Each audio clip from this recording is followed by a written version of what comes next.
Hello there and welcome back. In this video we are going to do some testing with Jetpack Compose. So I have received a lot of requests to create a video about this topic, so here it is. So here we are going to test my newly released library called MessageBarCompose, and if you haven't watched that video that I have created about this library, then be sure to watch it. So you can see that this UI component have two different states, error and success. The error state contains that copy button, while this success state does not. Now, before we can start writing the actual code to test our UI component, first we need to describe how our test cases should look like. And in most cases, you would just want to open a simple notepad, for example, and start writing. So you should write your test cases like this, one by one, to cover all different kind of scenarios, right? So here I have already prepared this video, which is why I have written what exactly I need to test about this specific UI component. And for now we have 4 different tests. So here the first test should test our message bar and assert that our message bar by default is not visible, or it doesn't exist, right? The second test should trigger this success state, and it should assert that the right message is displayed with a copy button hidden away. The third test should test this error state. It should assert that the right message is displayed, only this time a copy button should be displayed within that component. And finally, the last test should basically trigger our copy button from the error state of a message bar, and it should assert that the correct message is actually copied. So even though here I have only 4 different test cases, when you are doing your own tests, you should always make sure that you cover all different cases and scenarios in which your component can be.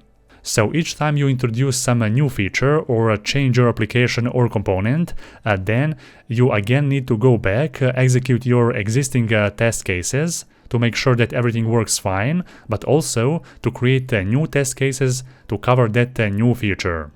Alright, so enough talking, now let's just open up our Android Studio and let's start writing some actual tests. Now first, before we do that, you need to make sure that you have the right dependencies for testing. So in most cases, if you're using a Compose templates within the Android Studio, then all those test dependencies should be included by default. So now that we made sure that we have those dependencies, now we can close that. And we can create a new test class. So a test class should be created here in this Android test directory. So let's open that up, and here we have one default test class. It doesn't matter, let's just here create the new class actually. So Kotlin class with the name of, for example, message bar test. The next thing, we need to annotate our class with run with annotation, and here we need to specify Android JUnit4 class. Next, after that, before we actually start creating our first test function, we need to create a compose test rule. So let's here add this rule annotation. Let's here specify a variable named compose test rule. And here I'm going to call create compose rule, right? So this create compose rule function will basically allow us to trigger and call different kind of composable functions which we want to test, but also it will allow us to trigger some very useful functions which are called finders and matchers. So I highly suggest you to just go to the official Android documentation. I'm going to post this link in the video description, so no worries. Basically, there are 3 main ways to interact with your composable elements. So we have finders, which will allow us to select one or multiple elements or nodes in the semantic tree to make assertions or perform actions on them. So those are the finders. The finders will allow us to basically find a specific element in our composable tree. Then we have assertions. They will allow us to basically verify that the elements exist or have certain attributes. And we have actions, which will allow us to trigger certain actions like on-click and some other different gestures as well. Down below you can check out and see different kind of finders that are available with a Jetpack Compose. For example, here, as you can see, we have a on node, we have a on all nodes. So the main difference between those two is that this first one will just return a single element or a node, while this second one can return a multiple nodes or a multiple elements. So for example, here you can see that we are using this compose test rule to call that onNode function, and inside its parameters we can specify how we want to search that specific node or element within our composable tree. In this case, we are searching for a node that has text that says a button, right? Or we can also call a different function that exists within this library, which is called the onNode with text, and that function will basically return the same thing as this one. There is also one more useful thing that you should check in this documentation, and that is this compose testing sheet. So in this cheat sheet, as you can see, we have this image, and in this image we can see and check out all different finders, assertions, matchers, actions, and other different things related to testing. So for this finders section, as you can see, we can check out and see all different finders functions. So we have onNode, on all nodes, onNode with a content description. So in this case, we're going to search and find a specific element on our screen by using the content description parameter. We have that same function, but for all nodes. Then we have an onNode with a test tag. So I'm going to use in this case the test tag. So a test tag is just simple modifier which will allow us to basically find our actual element by using that specific tag. Then we have an onNode with a text. This function will just search a specific composable element that actually contains the text, and we also have a root. So now let's get back to our Android Studio. So first let's create here a function, and let's give that function a name. For example, add no state underscore assert underscore a message bar does not exist. So this will be the name of our function, and also all our test functions should have a test annotation. So this one. Now, when it comes to naming conventions for your test functions, there are a couple of different conventions, but the one that I prefer using here is separating different kind of sentences or words with this underscore. Sadly, we cannot use backticks in the name of those functions because we are in our Android test directory. Nevertheless, I'm going to just now call this compose test rule, and then I'm going to call this a set content function. So this set content function will basically allow us to call our composable functions. And in this case, I'm going to call content with message bar, right? So that's our actual UI or a composable function that we want to test. So there you go. That's our actual composable function that we are testing. So here the required parameter that we need to pass is a message bar state. So for that, I'm going to here create actually one private late init variable named a state of a type of a message bar state. And within this set content, I'm going to initialize this variable. So let's call here remember a message bar state. And now let's just pass this state right here. There you go, perfect.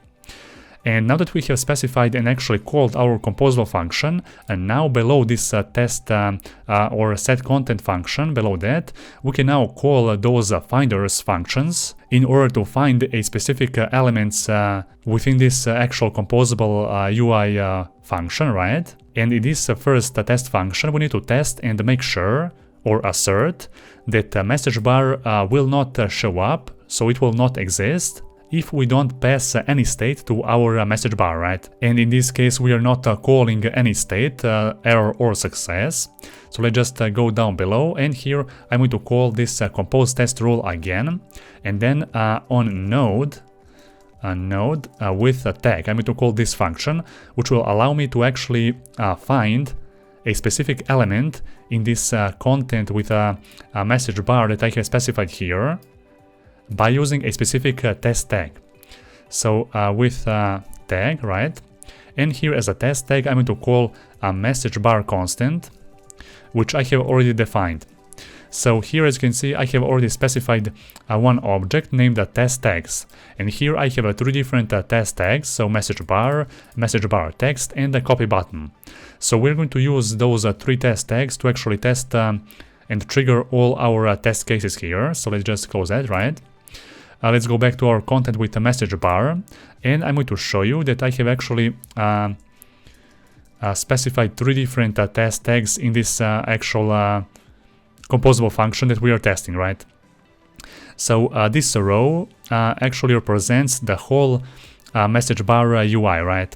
And here I have specified a test tag with that same name. So as you can see, this row contains the actual icon, that text, and an optional copy button as well. Here we also have a few more test tags for this actual text within our message bar, and also a test tag for our copy button. So now let's go back. Here, as you can see, we are searching basically a node within this composable function that we have specified here. And if we find a node with this specific tag, then we want to make one assertion. So let's call here assert does not exist. So basically, we are now calling this content with message bar composable function. And after that, we are using this finder function to find that specific element within that composable that contains this same test tag, right? And if we find that specific element with that tag, then we want to assert that it actually does not exist. So let's run this actual function. I'm going to now open up this emulator, because whenever we are running those test cases, we need to trigger and run those tests in our emulator. So our test has passed, as you can see here, because by default we haven't actually called any state here to our actual message bar, like add error or add success. And whenever our state is actually empty, then our message bar will not be visible. This actual row, which is contained within this message bar composable function, will be visible only when there is a certain state of error or a success, right? Otherwise, it will not be visible. So our first test has successfully passed. Alright, so the next test scenario or case which we want to create here. So when a success state is added, we need to assert that the right message is displayed with a copy button hidden away.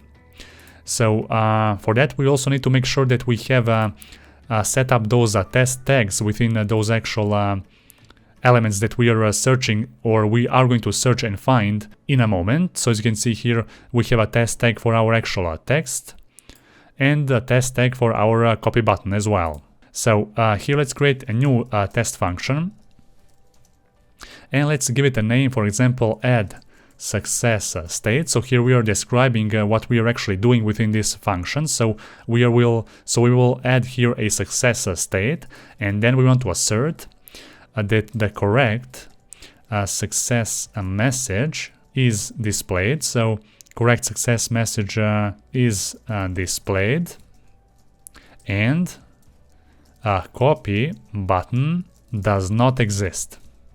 So it's a longer name, but still it's quite descriptive, and we can figure out what this actual test is doing just by looking at this name. So we are adding a success state, and we are asserting that the correct success message is displayed and a copy button does not exist. So let's here now also call this compose test rule. Let's also specify this content message bar, right? And below that, I need to call this state and actually add a success state. So for example, I'm going to here specify success message and exclamation mark, right? So we are passing a success state to our actual content with message bar, right? And after that, we need to assert that the correct message is displayed and the copy button is not visible. So let's first call here compose test rule dot on node with a tag. Let's specify here a test tag a message bar text, so this one. And whenever we find that node, we want to assert that its actual text, so assert text equals, and that text should be equal to this one that we have specified in this state, right? So just paste that right here, there we go. And the next thing, we also want to assert one more thing, so let's call this on a node with a tag. There we go. The second tag is a copy button from our test tags object, right? And here in this case we want to assert that this copy button does not exist. So let's run this test. And let's see now what will happen. So we are testing and asserting that our actual message bar text is the same as the one that we have passed to this actual content with the message bar, and also we are asserting that the copy button in that case does not exist, or that it's not visible at the moment. There we go, so our test has passed. We can also try here to make our test fail, so let's call here assert exist, and let's now try to run this test. So now this test will assert that try to test whether this actual copy button actually exists. However, whenever we open up our success state message bar, then that copy button will not be visible, which is why our test has now failed. Let's undo that, there we go. Next, the third test case which we need to write is this one. So when error state is added, then we need to assert that the right message is displayed with a copy button displayed inside the component. So now let's just copy this down below. I'm going to now just rename this whole function. So here I'm going to say add error state, assert correct error message is displayed, and copy button exists. Okay, there we go. So here I'm going to add now the error state, right? So in this case I'm going to write here an exception. Let's here just call a certain exception class, for example this one, and I'm going to write here maybe a fatal error. So now let's also find that same text within our message bar, right? And I'm going to now assert a different message. So we need to now assert that actual error text will display this same fatal error string. And also we need to now assert that whenever we trigger that error message bar, now our copy button will actually be visible. So let's here call assert exist. And let's run this actual test. So here everything should also be just fine. So our test should be successful. There we go. So now we have asserted that our actual copy button is visible, as well as that this error message is correct. And the last test that we need to write here, we need to check when error state is added, that whenever we click a copy button, we need to assert that the correct message is actually copied to the clipboard. So how can we achieve that? Well, for that, let me just first create this same function. So I'm going to just copy and paste it down below. Let's rename its function name to say add error state, click copy button, assert correct message copied to clipboard. Right, so there you go. In this case we are also adding this error state. Only this time we need to do one more thing. So we need to actually create here a new variable on top of our class. So private late init variable with the name of clipboard manager. There we go. And now we need to initialize this clipboard manager in our function right here. So in this set content parameter, let's here initialize this clipboard manager by calling a local clipboard manager dot current. So now let's remove this one. So here we need to find our actual copy button, and we need to perform an action on top of that button. So we need to call here one function called the perform click, and this function will basically trigger our copy button. So after we trigger that copy button, we need to make one assertion. So let's here call assert function. So here this function accepts a boolean value, and here I'm going to call a clipboard manager dot get text dot text. Let's add here this question mark because that can be nullable. So if that is equal to this same message, so fatal error, then that means that we have successfully copy that same function or text to clipboard. So here, as you can see, we are triggering that actual copy button from this message bar whenever we trigger this actual error state. And after that, we are asserting that our current clipboard manager contains that same error message.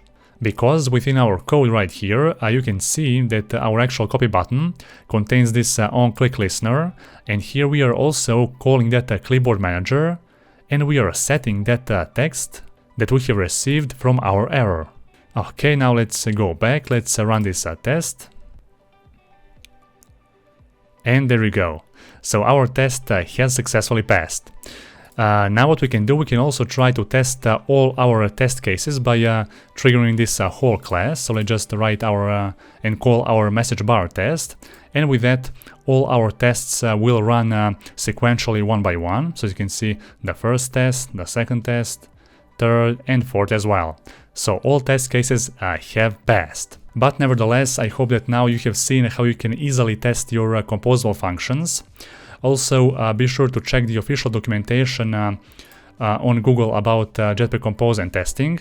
Also, this testing cheat sheet is quite useful because it will allow you to check and see what kind of finders, matchers and all other different functions you can use and actually implement to your own test class. So be sure to comment down below and let me know what you think about this new testing with Jetpack Compose. Also, be sure to like this video, but only if you find it helpful. For this video, that will be all.